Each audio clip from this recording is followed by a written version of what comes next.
Okay, so for this month's prompt, it's breathing.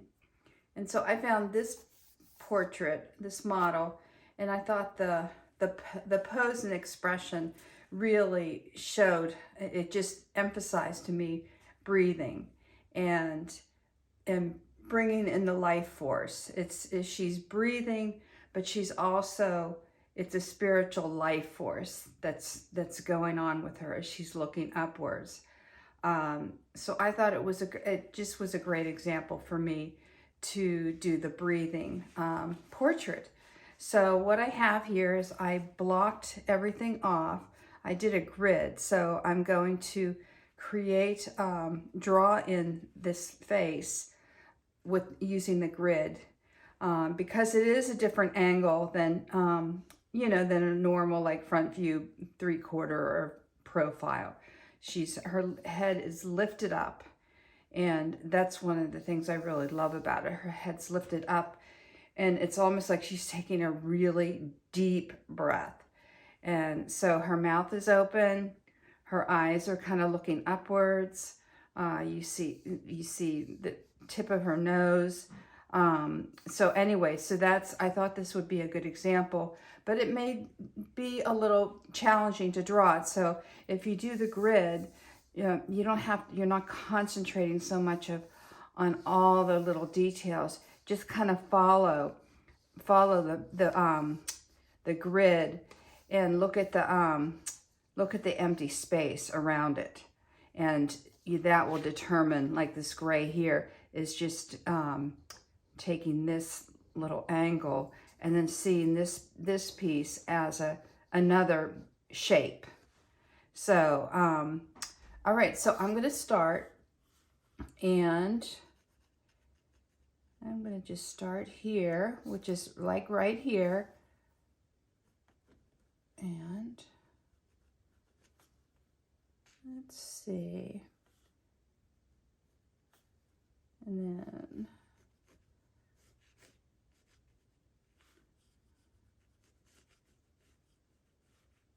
you're just still looking at that empty space.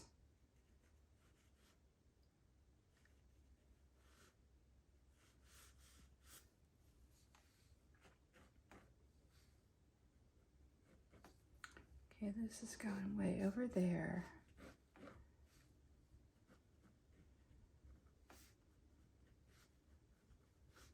And the grid really helps because I often see that my proportions are off a little bit. Like often I think I'm making it too small, but I'm not. So then this shape here, it starts here.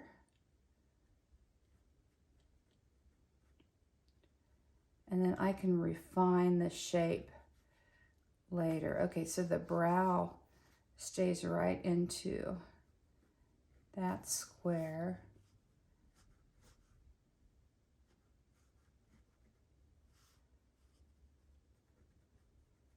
Then goes up. Okay, there's a lot of information in this square. So I'm going to see here. And it's good if you can blow up the reference the same size that you're going to paint it. It really helps, because then you can just line it up and really see if everything is in the right proportion. And you'll see, let's see, like right now that part is a little bit too low. I can see that now. So maybe what I'll do is I'll go in with the mouth here, and then that'll help me, guide me.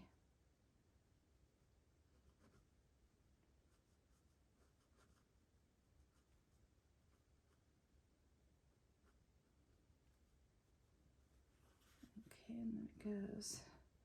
See, it doesn't look like a face. It's just like these abstract forms that I'm just creating.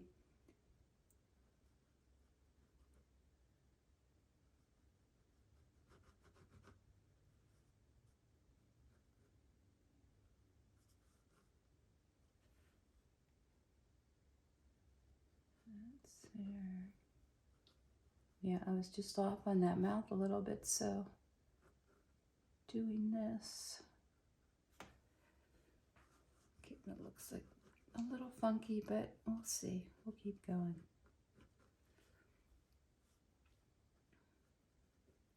Okay, I'm just going to speed this up just a touch, and then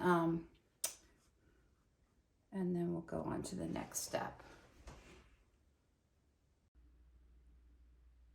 Okay, I'm going to move away from the mouth right now and put in some of these other pieces. And just concentrate on the negative space.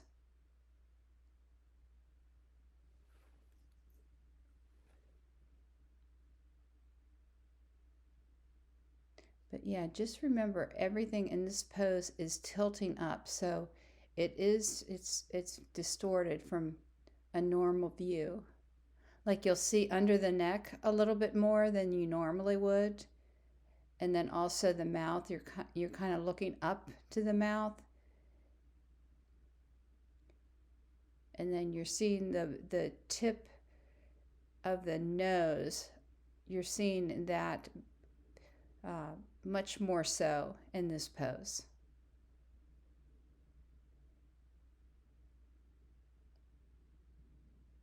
And just going around, just putting in that shoulder, just looking at that shape and that negative space to get that right.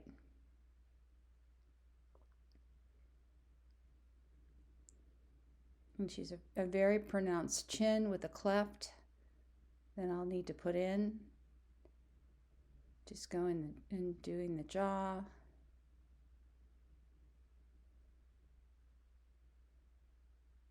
And the ear. Now the ear is moved down much further. If she was straight up, then the ear would kind of hit the end of the ear would kind of hit the end of the nose. And this one goes further down, even below the lips in this pose. So just be aware that, really look at the reference. And for me, this is just a start. She will end up looking not exactly like the model. I'm just using the pose and the lighting for this and just concentrating on that. But she'll, I like to be a little more expressive. I might make the eyes a little bit bigger. I'm not sure. I might make the lips a little bit fuller. I'm not sure. It'll just all depend on when I start painting it. So once I'm done with all the pencil work, I'm going in with some powdered charcoal. And I do have powdered charcoal, but if you don't want to buy powdered charcoal and you have charcoal pencils and everything, you can just get sandpaper and just scrape it onto something and collect all the shavings of the charcoal, and you have the charcoal powder, so you can use it that way.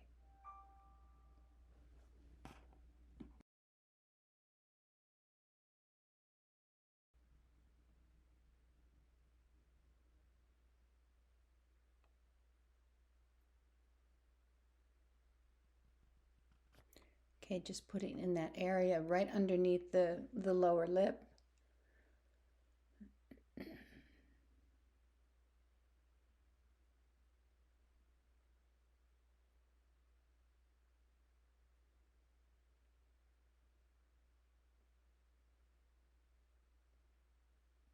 And just kind of observe how those features are. Since you're looking up, you're going to see more underneath her lower lip.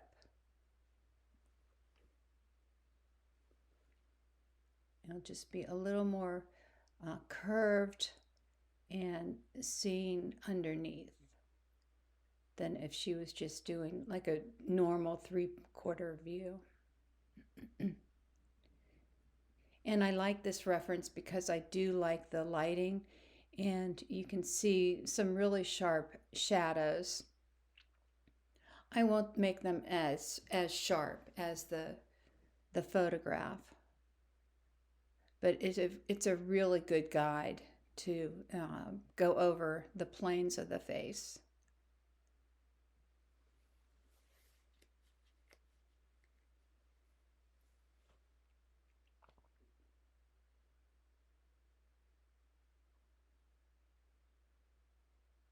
Okay, now I'm just approaching the nose, and I'm just approaching it very abstractly at first.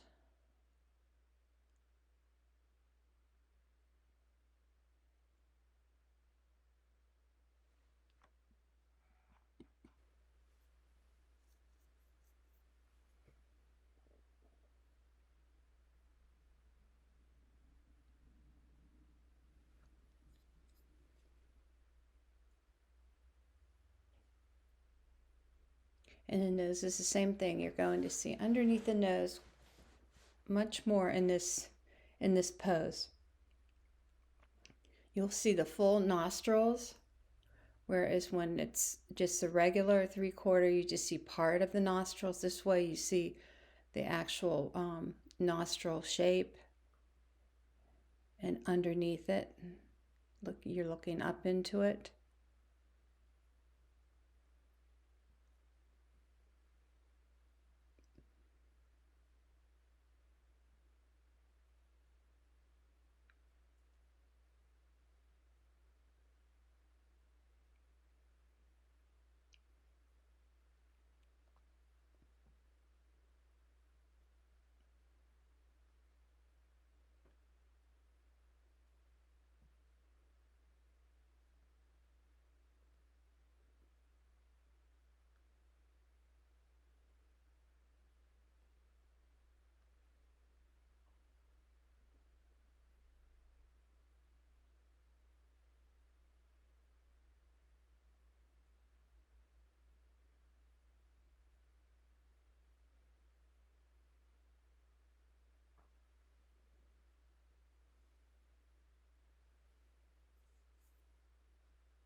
Okay, just kind of getting the level of the eyes.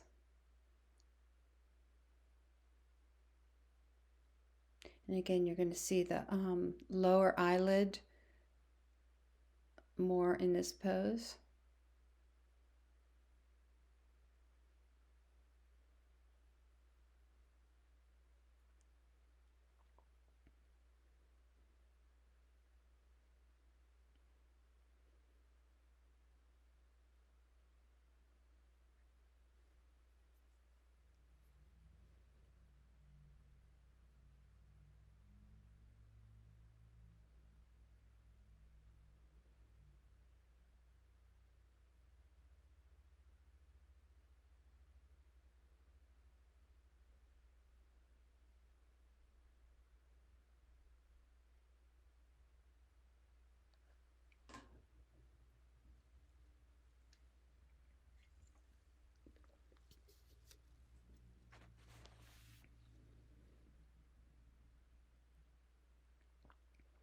Now there's a little bit of the hairline you can see.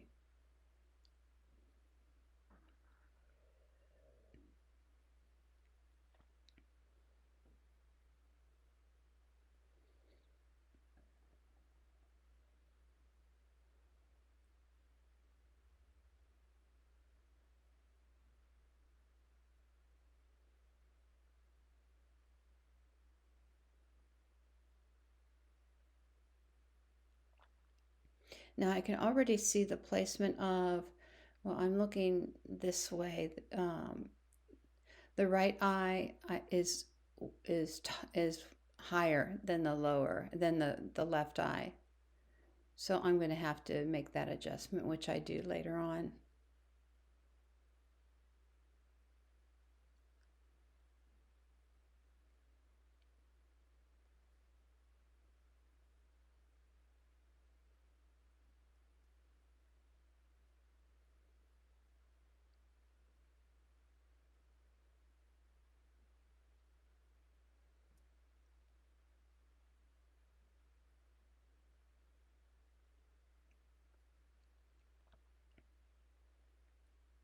Okay, working on that shape, there's a deep shadow on the nose. And again, I will represent that, but it won't be quite as contrast as the photo.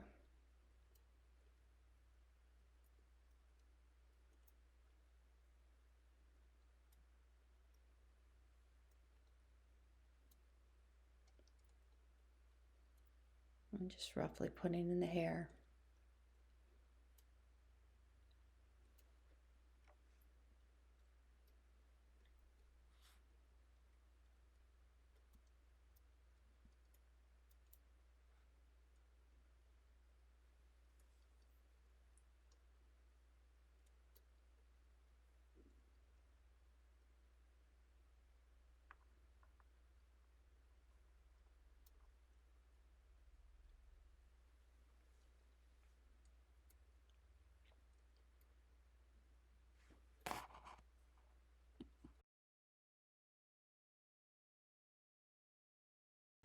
Okay, so now what we're going to do is I have my soft or my loose charcoal and just with a little brush, and then I'm using this ollie gel, and I'll put this in the notes. This is like an oil painting medium, so it has some solvent and it has linseed oil, and I'm just mixing that to just do almost like a watercolor wash, just using the charcoal and then this mixture.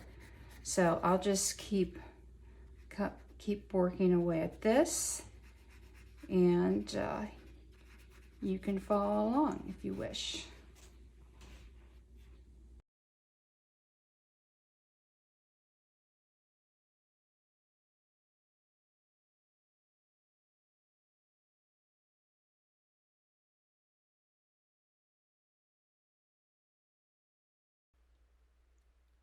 Okay, so I'm just starting out with a light wash, mixing it in with that gel,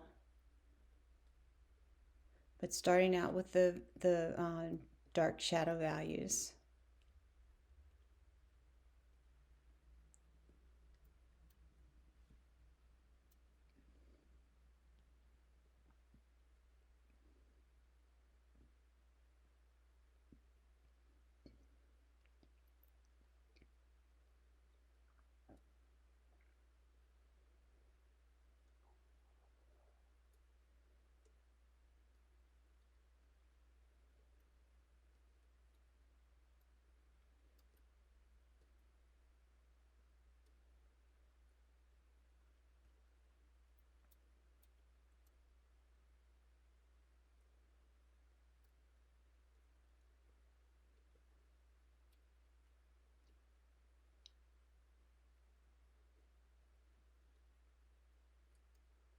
Just using a pretty soft brush at this point.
Yeah, constantly wiping my brush away.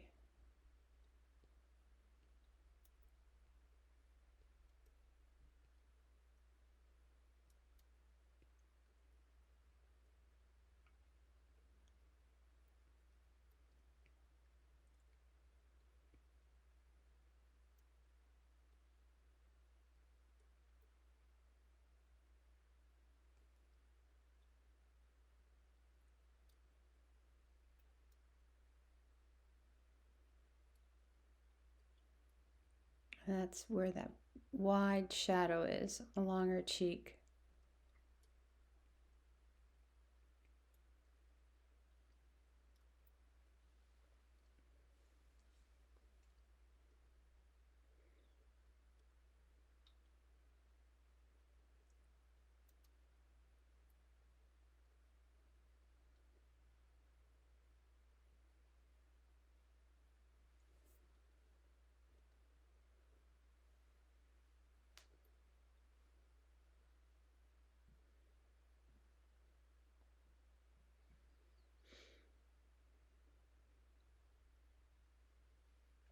You hear I'm using my scrubby brush.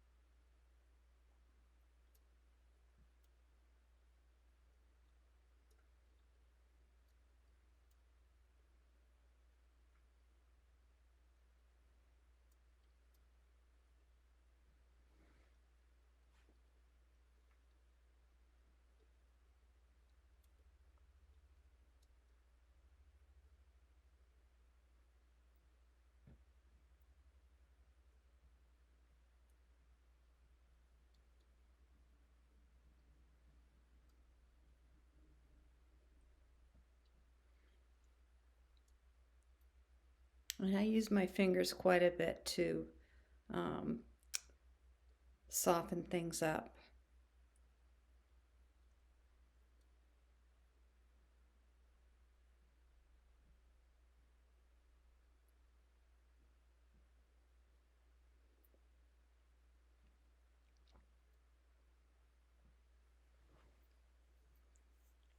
And a paper towel. These blue paper towels are really great for wiping things off. I use them all the time in the studio. I'll get the name for you guys and let you know what they are.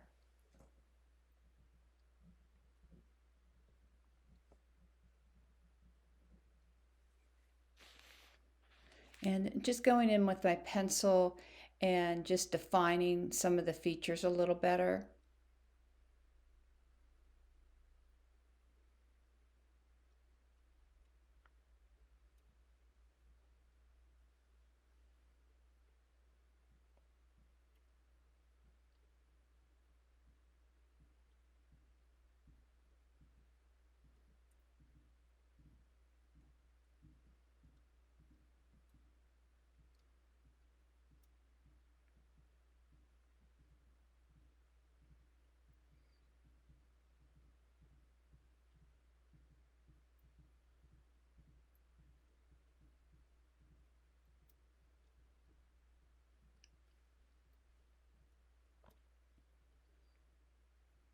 And I'm just using my 1/4 inch brush, which I love to use.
I'm using my scrubby brush here.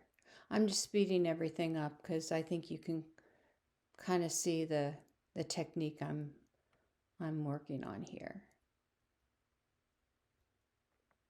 And this is a little more bristle. So I'm using a lot of the bristle brushes because I'm scrubbing this medium in there.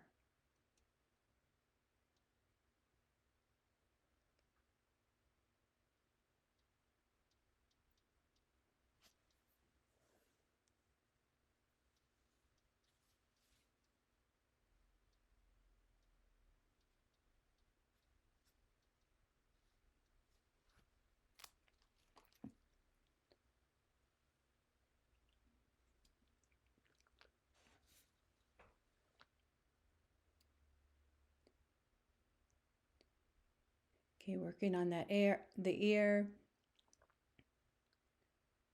and getting in that just roughly an indication.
Okay, now it's time to move into the underpainting. Okay, I'm going to start with the first layer, and I'm going to be using my titanium white. I'm also using transparent iron oxide, and I'm using raw umber.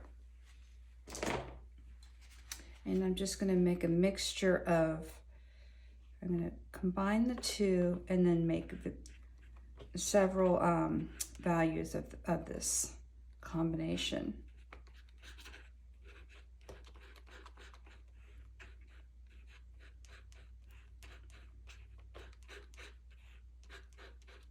And this makes a nice flesh color as well as being an underpainting color. So when I go into full color, I'm still going to actually use this mixture.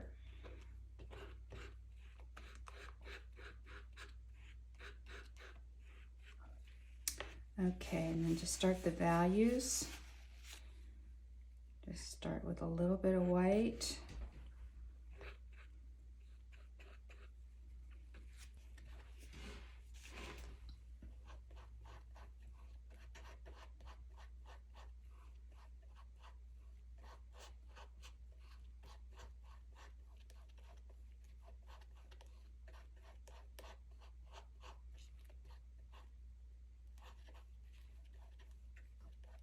Okay, so that looks good for one value.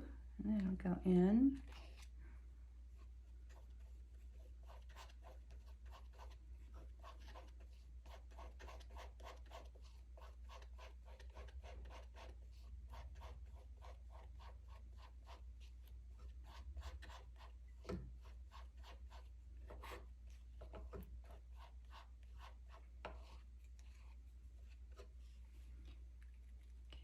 Go in for another. You'll use a lot of white paint, as I said in my prior videos. So don't be afraid to make a lot. You can also, a tip to keeping these to keeping these wet, is you can put them in the refrigerator. You can just put your palette in the refrigerator and it keeps them from drying out.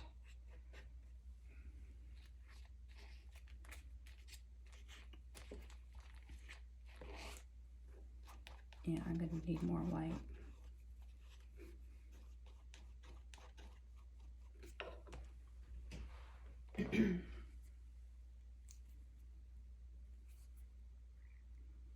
Yeah, I suggest you get a large tube of white paint.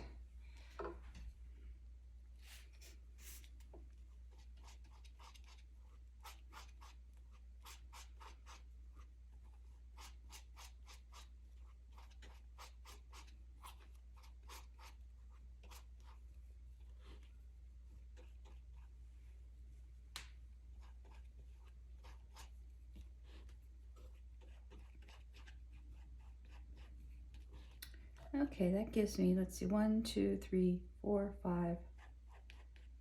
Like 5 values, I think is fine. Okay, so then the next step.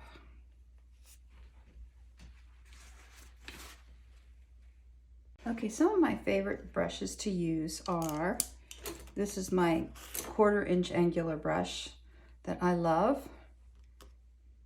And this is Rosemary & Co. It's called a smushing brush, and it has like soft brushes and it's real dense, and you can kind of mush things around, swish things around. I like that one. I also like using these scrubbers that have, you know, they're bristle, really tight bristle, firm, and they're good for applying paint. They're also good for like impasta and just adding dabs of color of thick paint. I really like them for that. Here's the Escada 14, and it's like a soft brush. And then I just get some of these little fan brushes. These are little cheap ones, Princeton Select. And then I think I got all these at Hobby Lobby. Some of them are Series 7 Winsor Newton watercolor brushes, which are insanely expensive, but I always like to buy like the double aught, because, or triple, this is a triple aught, because the point is really, really fine. And I just use it for little detail, and I really take care of it. I really clean it out. And these are just some Maestro Touch, and they're script. These are script, and these have a nice point to them as well. So that's just like a few of the ones that I just go to all the time. So you may have your own favorite. So, you know, whatever you are feeling comfortable with, you know, and you'll, as you go along, if you're new painters, as you go along, you'll start to discover the ones that you like. So, so that's that. So I wanted to start, what I wanted to do is I'm going to start using the linseed oil right away, because I like working wet on wet, and I'll be working wet on wet for the whole process of this. And I just like the luminosity that I achieve from starting right out with the linseed or the walnut oil. I like how the painting looks. I like how it feels, and it just has kind of a sheen, a glow to it. And so it's very satisfying for me to work this way. I know in art books and art principles, they say start lean to fat. Well, I'm not. So, and I like the process. I like the process, and I like the result of it. So that's what I'm going to be doing. And so I have my little container of the oil here. I might use a little bit of this mixture here, this oil paint medium. So anyway, so this is exciting. We're ready to start putting in our second layer here. Okay. Okay, now time to add the color. And I'm just going in with a medium dark value. Just going into the shaded area. I'm using my oil. I'm allowing some of the underpaint or the charcoal aspect of the painting. I am allowing some of that to blend in with this underpainting.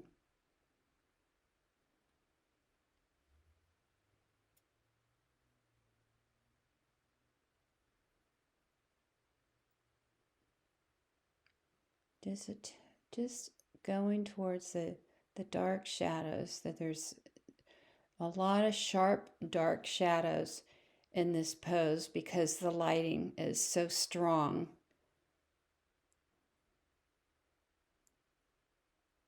And it leaves some really, really nice shapes.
And all the shadow underneath their neck. Underneath their chin, going into her neck.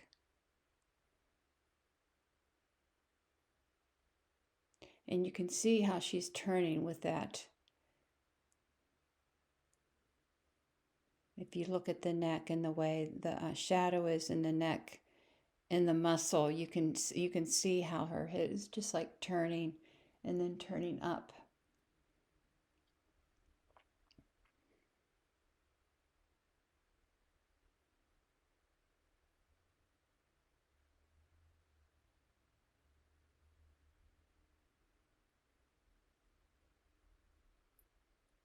Okay, now I'm going in with the next value, and this is how you blend. You don't blend by, going over and over a color. How I do it is you like to dab the different values next to each other. So that's where the transition lies, rather than, using your brush and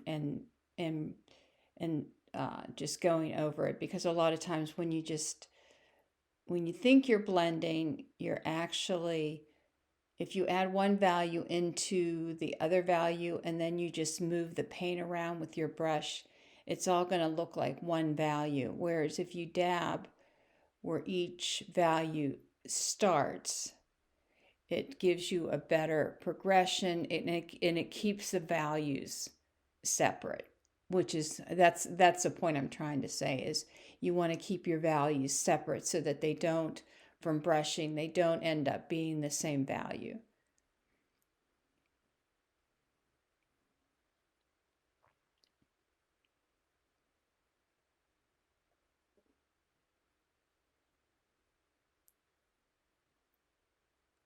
See, I'm lightly putting in that value, and I'm trying not to move the paint too far into the next value.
Now the nose is a challenge because there are so many different planes and values, very subtle, and there's a lot of things going on. So it's just, you want to address the nostrils, you want to address the bone, uh, the bridge of the nose, which is between the eyes, and then the ball of the nose, which is at the tip, on the sides, and in the front. So there's a lot to attend to when it comes to the nose.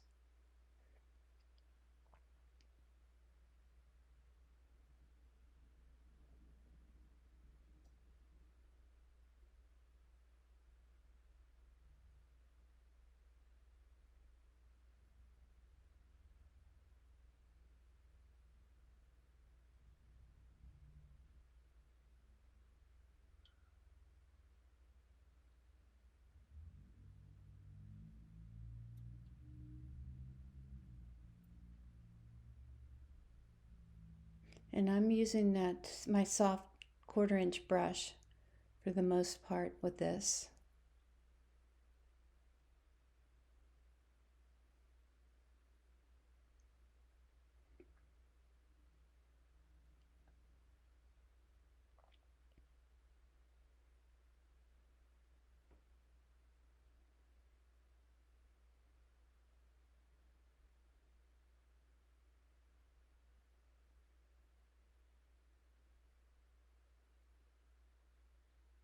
And just curving those lips.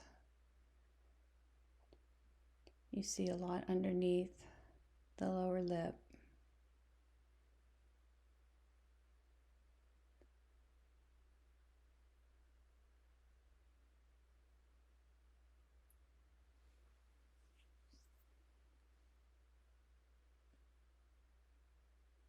Yeah, you normally wouldn't see this much of the mouth as it's open as it is in this angle, because you're seeing up into the mouth.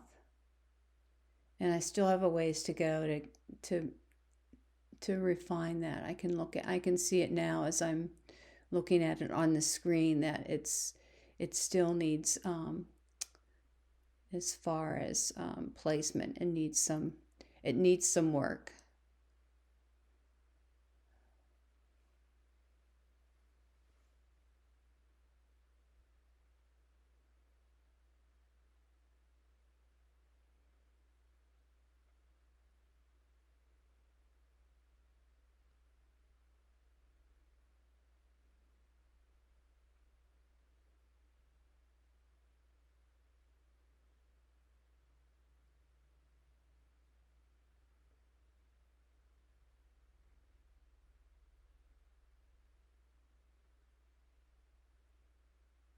And I often, if I have a value on my brush and I'm done with a particular area, I'll move it to another area.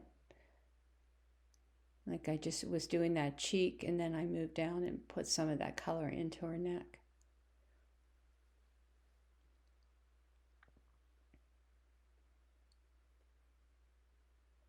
See, there's the brush strokes, you can see the brush strokes. So I'm not blending too much.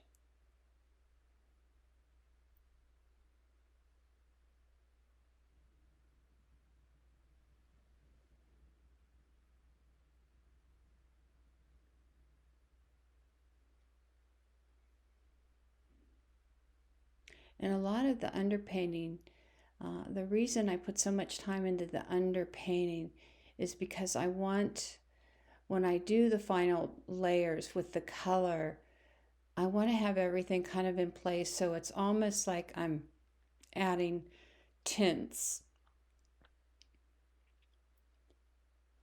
because the structure underneath has been established. So I don't have to develop that structure again because it's there. So then I can use just more translucent paint, tinting, and and then if I want to get more expressive, I can do more expressive marks. but at least I have the foundation done.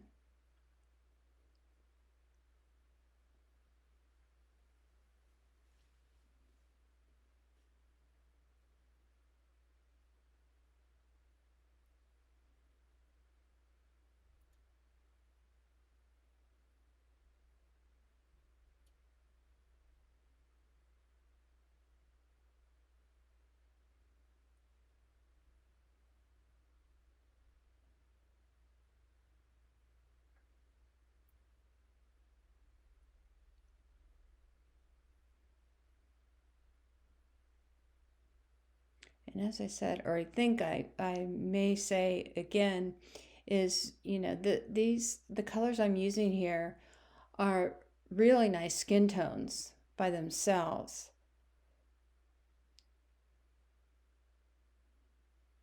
And you can use them and just maybe add like some pinks or whatever other colors you want on top.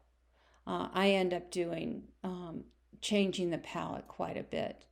But these skin tones are pretty. I like using them, and you can use those in your final painting.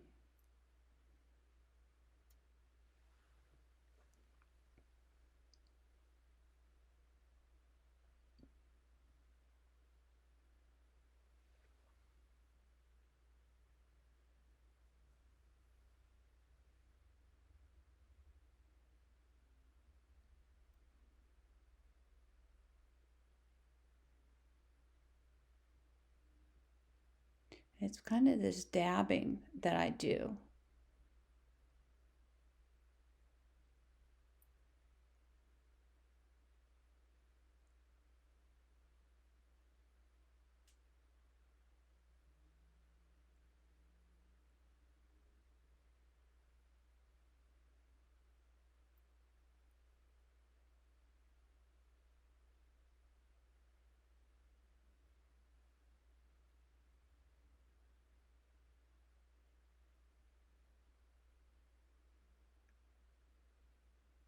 Yeah, and you want to paint in that neck muscle because that really shows the um, the pose quite a bit and the twisting.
See how I'm just dabbing and making short strokes with that brush rather than um, long strokes, because the long strokes are another way for it to look like it's over blended.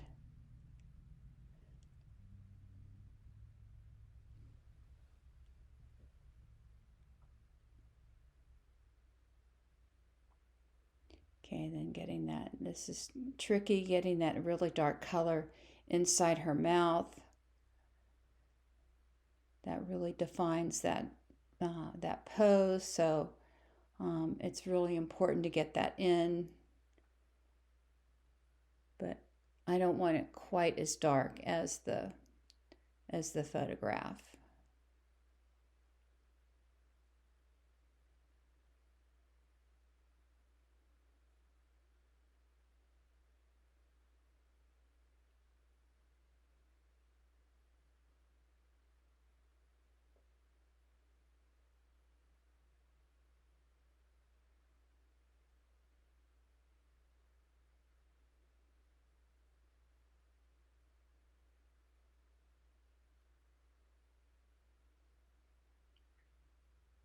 Okay, now with the longer brush here, I'm working at towards the end of the tip of the brush to get a lot more expressive line work for her hair. I don't necessarily want it to be realistic, but I want to have it nice and expressive strokes.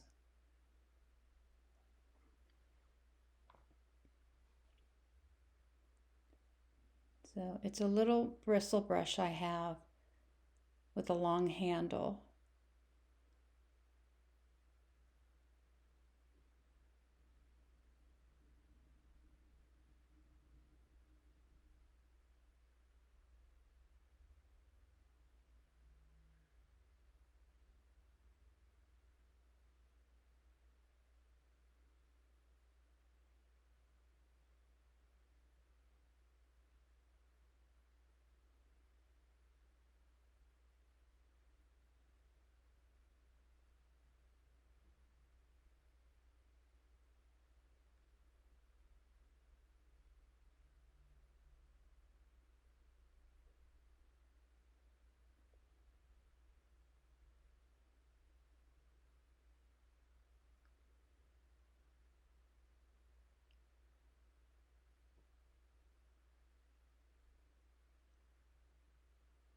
Just a fun way to paint in hair is to have it just real loose with nice expressive strokes.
Okay, with a tiny brush, I'll work on the nostrils.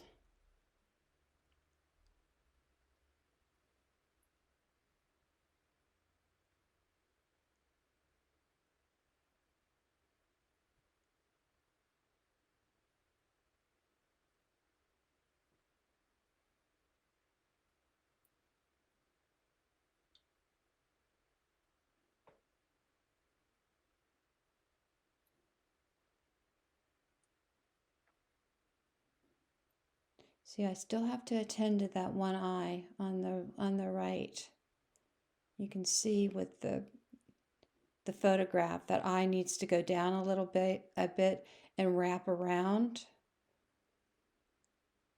Right now it's too high and it's too flat.